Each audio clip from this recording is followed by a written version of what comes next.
de Jane Austen, Orgulho e Preconceito, capítulo 37. Os dois primos deixaram Rosings na manhã seguinte, e Mr. Collins, que tinha ido esperá-los ao portão para lhes apresentar as suas despedidas, voltou pouco depois, trazendo a boa notícia de que eles pareciam estar de perfeita saúde e relativamente bem dispostos, apesar da melancolia que ultimamente parecia ter se abatido sobre Rosings.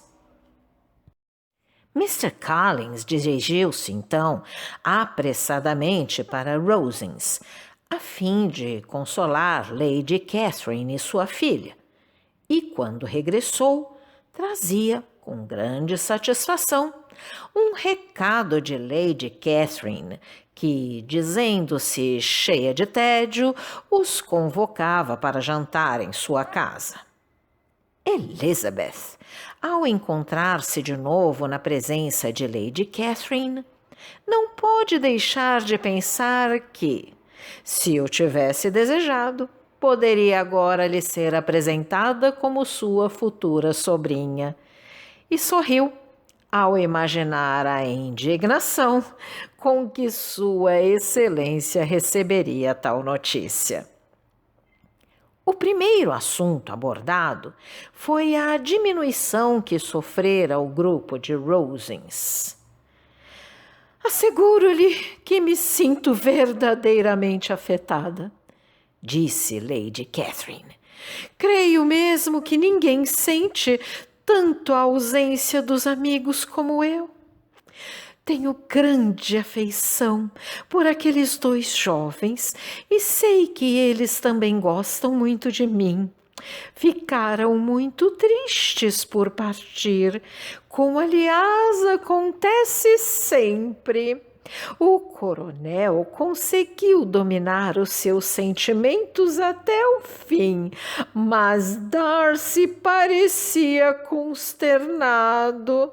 Mais do que no ano passado, vê-se que aprecia Rosings cada vez mais." Mr. Collins aproveitou a ocasião para elaborar um elogio, que foi recebido com um sorriso pela mãe e pela filha.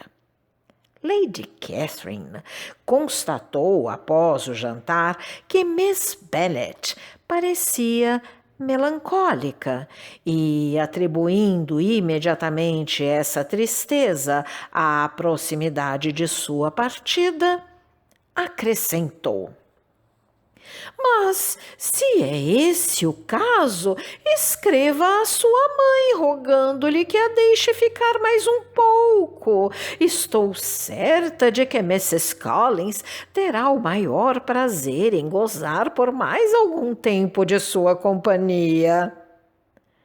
"Agradeço-lhe muito tão amável convite", replicou Elizabeth. "Mas, infelizmente, não posso aceitar. Preciso estar em Londres no sábado próximo." "Mas, sendo assim, só terá passado aqui 6 semanas. Esperava que permanecesse 2 meses, pelo menos. Foi o que eu disse a Mrs. Collins antes de sua vinda. Não pode haver motivo para uma partida tão prematura. Mrs. Bennet passará bem sem a senhora outros 15 dias. "Mas o mesmo não poderei dizer de meu pai. Ele escreveu-me na semana passada pedindo-me que abreviasse minha estada." "Oh, se sua mãe a dispensa, também seu pai o fará. Uma filha nunca é muito necessária a um pai. E se quiser ficar mais um mês, eu poderei levá-la comigo até Londres. Preciso ir lá em princípios de junho. Demorar-me-ei uma semana e em minha carruagem haverá espaço para uma de vós. E se acaso o tempo estiver fresco, poderão ir até as duas, pois ambas são magrinhas. É muita bondade sua, Lady Catherine, mas creio que serei obrigada a seguir meu plano anterior. Lady Catherine pareceu resignar-se. Mr. Collins, é preciso mandar uma criada com elas. Sabe como eu digo sempre o que penso e não suporto a ideia de duas jovens viajando sozinhas em uma diligência. É muito impróprio. Terá de tratar de mandar alguém com elas. Se há coisa que não suporto, é exatamente isso. As jovens devem ser sempre adequadamente acompanhadas e protegidas de acordo com sua situação na vida. Quando a minha sobrinha Georgiana se deslocou a Ramsgate no verão passado, fiz questão em que 2 criados a acompanhassem. Miss Darcy, filha de Mr. Darcy de Pemberley e de Lady Anne, não poderia viajar de maneira diferente. Sou extremamente escrupulosa neste capítulo. Mrs. Collins, providencie para que John acompanhe essas 2 meninas. Alegra-me ter ocorrido tal pormenor, pois seria pouco recomendável mandá-las sozinhas. Meu tio combinou comigo mandar-nos um criado para nos acompanhar. Oh, seu tio! Ele tem um criado. Ainda bem que há alguém em sua família que pense nestas coisas. Onde mudarão de cavalos? Oh, Bromley, naturalmente. Se mencionarem lá meu nome, serão muito bem atendidas. Lady Catherine fez ainda muitas perguntas a respeito da viagem.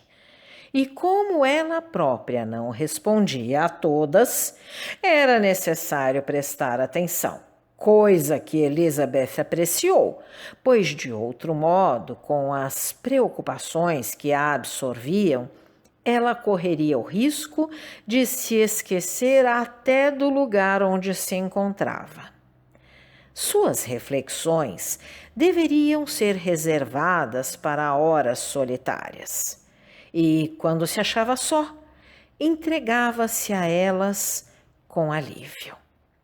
Não passava um dia sem que desse um passeio sozinha, e nele podia ter o consolo de recordar as coisas desagradáveis. Já quase sabia de cor a carta de Mr. Darcy. Estudava cada frase. E os seus sentimentos para com o autor variavam frequentemente. Quando se recordava de seu estilo, enchia-se de indignação, mas quando considerava a injustiça com que tinha o condenado e tratado, sua cólera voltava-se contra si mesma. E o desapontamento por ele sofrido tornava-o objeto de sua compaixão. Mr. Darcy despertava-lhe gratidão e seu caráter respeito. Mas Elizabeth não podia concordar com a conduta dele, nem podia, por um momento sequer, arrepender-se de o ter recusado, ou sentir sequer vontade de tornar a vê-lo.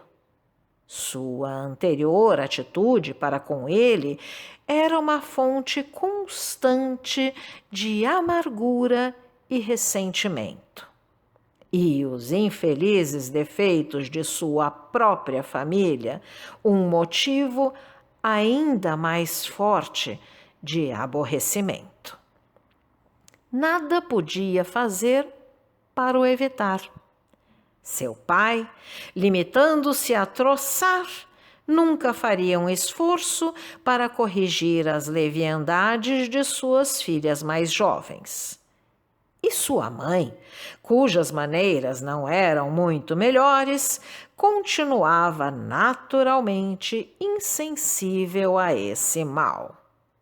Elizabeth frequentemente reunia seu esforço ao de Jane em uma tentativa de refrear as imprudências de Catherine e Lydia, mas, uma vez que elas eram protegidas pela indulgência de sua própria mãe, que possibilidades teriam elas de se emendarem? Catherine, excessivamente influenciável e fraca, completamente sob domínio de Lydia, levava sempre a mal os conselhos de suas irmãs mais velhas. E Lydia, voluntariosa e descuidada, nem sequer lhes dava ouvidos.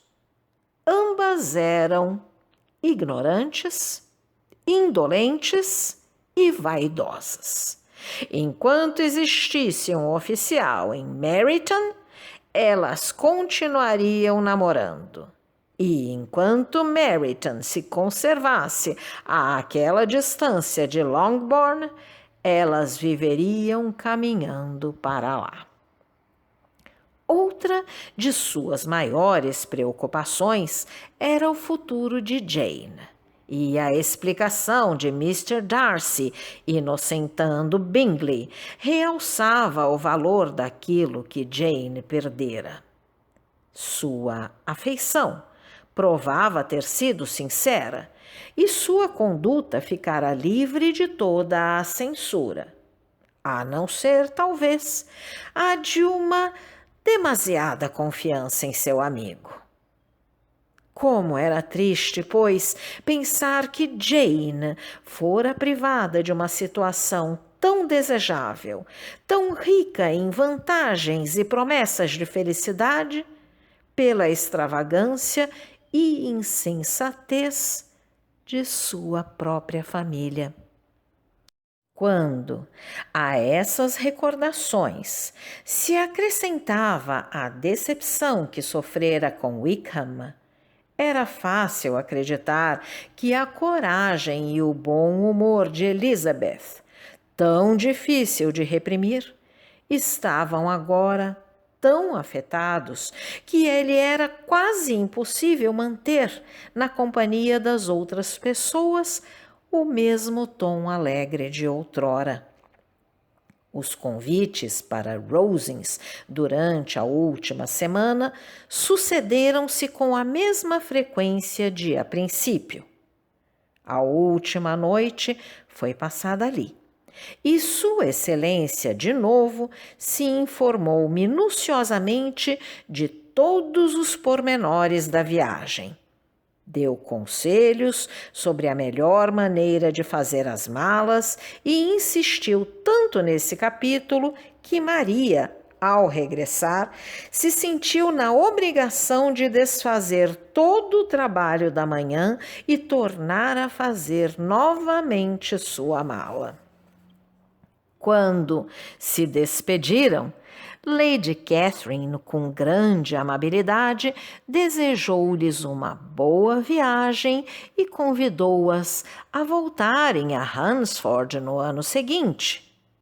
E Miss de Bourgh levou sua benevolência a ponto de fazer uma reverência e estender a mão a ambas. Se você gostou desse áudio, deixe seu like, compartilhe, deixe também seu comentário e se inscreva no canal, ativando o sininho para ser avisado dos próximos vídeos. Um grande abraço e até a próxima!